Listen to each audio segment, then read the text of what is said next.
In this exclusive conversation with Palmetto Promise Senior Fellow Dr. Oran Smith, Arthur Brooks discusses how public policy in South Carolina can be more effective. The solution? It's simpler than you might think. What do you think probably the one thing you'd want to leave people with in case they didn't get the message already? I think the biggest mistake that we're making in public policy today is we've gotten extraordinarily good at helping people and really bad at needing people.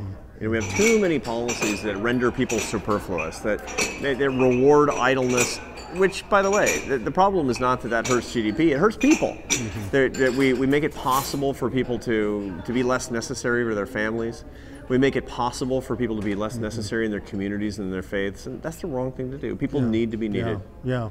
Well, and I think sometimes when we're trying to get legislation passed, we've converted our approach to make it about real people. And let's tell you your story about how an education savings account might have helped someone in another state. How would that work here? And real stories from real people. Absolutely. Palmetto Promise Institute is doing some of the most cutting edge and important work on this. And the reason is not just the policy ideas, although that's important. The reason is because it's based on the human heart. The work that you do at the Palmetto Promise Institute remembers how people are wired. This is what we need to do, not just as conservatives, but as people who are interested in public policy, people who are interested in human welfare. Remember the heart, and if we do that, almost anything's possible. Ever wonder how you can become involved in public policy?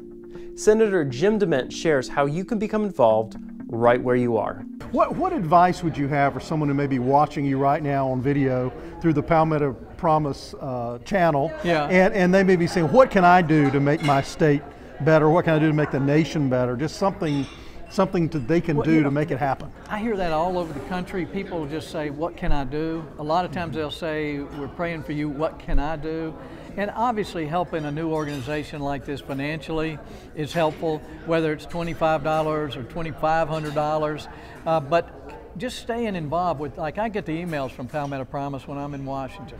It helps me know more about what's going on in the state. And that makes you a better citizen.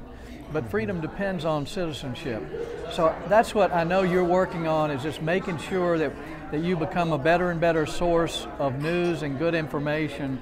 So I would just tell folks, stay informed, give if you can financially, and just be involved. So, and we're going to make this a better state.